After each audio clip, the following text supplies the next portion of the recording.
The night was unusually still for late autumn in Portland, Oregon. The rain, which had drizzled all afternoon, had finally stopped, leaving the streets slick and reflective under the yellow glow of the streetlights.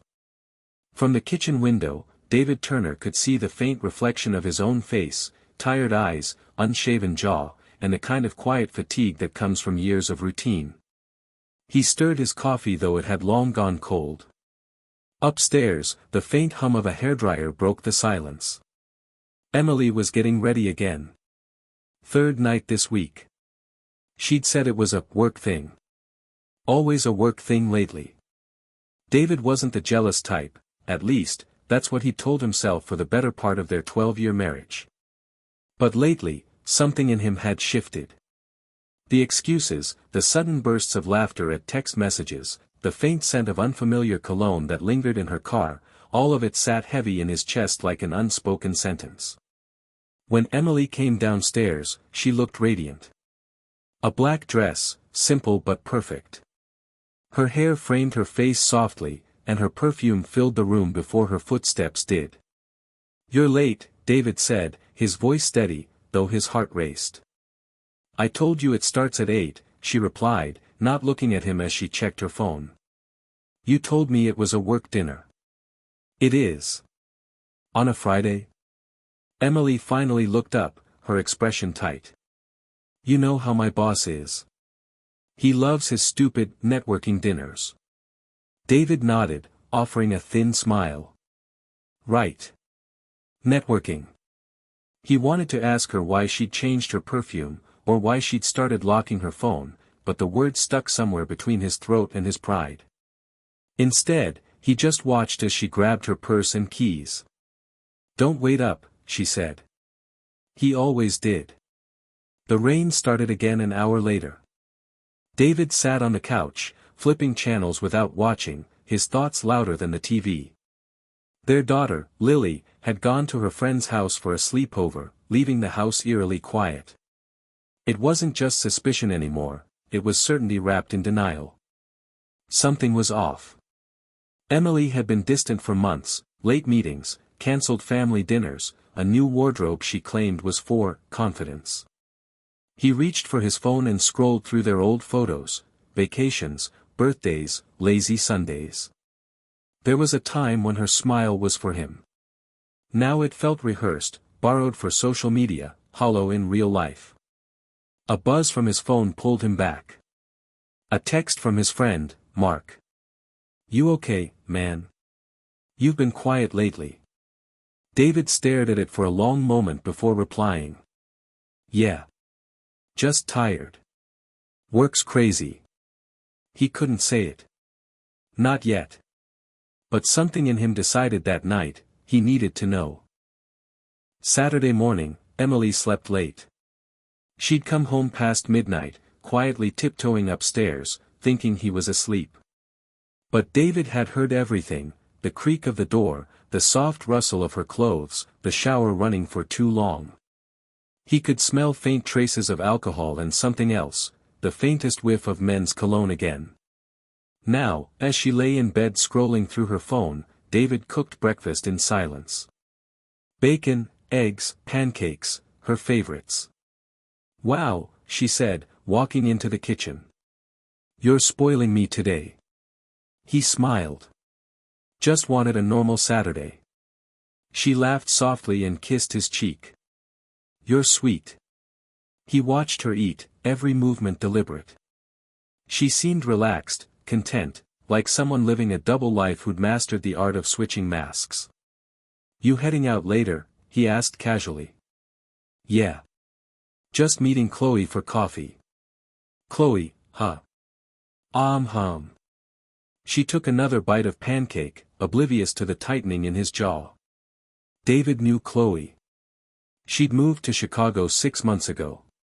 That afternoon, David drove downtown, aimless, restless. Portland had that gray chill that seeps into your bones, the kind that made him crave movement just to feel alive. He parked near Emily's office building, across from a small cafe, and sat in his truck.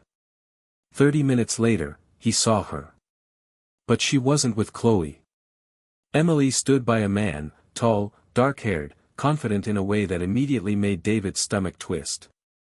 They laughed, their bodies leaned too close, their hands brushed in casual, dangerous ways. The man opened the car door for her, and she smiled, that smile that used to belong only to David. Then she kissed him.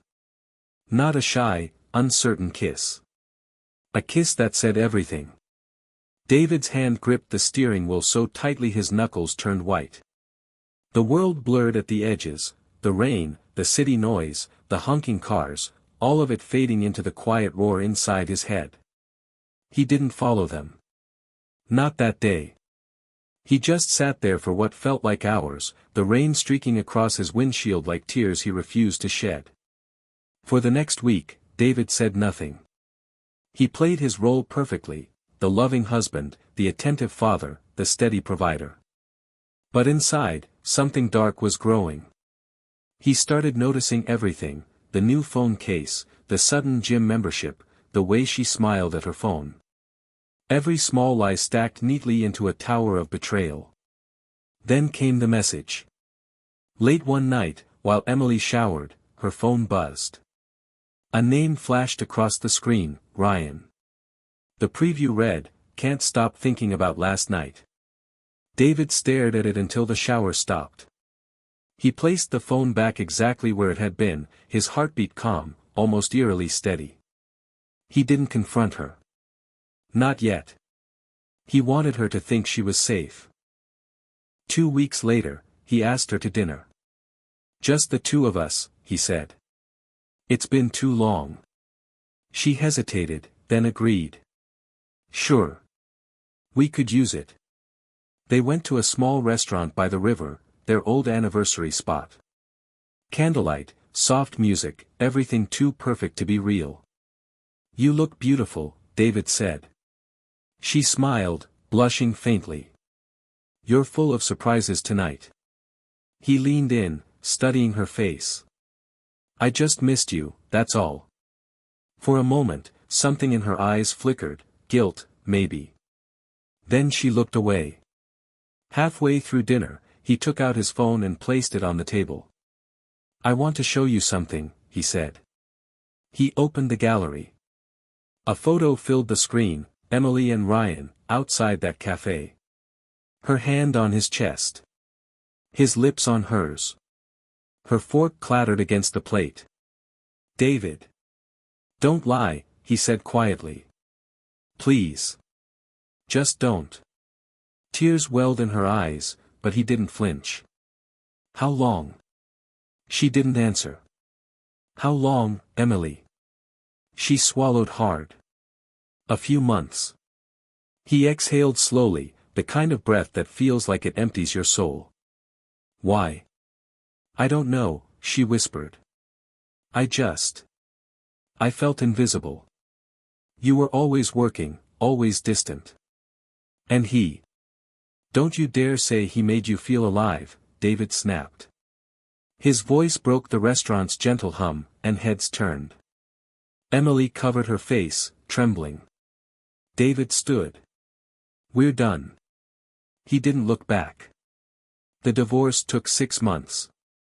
Emily moved out first, renting an apartment downtown. Lily stayed with David most weeks, the arrangement silent but understood. Emily tried to explain, to apologize, but David didn't need words anymore. Forgiveness wasn't in him. Not this time. He sold the house the following spring. Too many ghosts in those walls. And yet, on quiet nights, when the city lights glowed through his new apartment window, he sometimes thought about her, about how love can rot slowly, quietly, until one day you wake up next to a stranger wearing your wife's face. Months later, Emily called. "David," she said softly.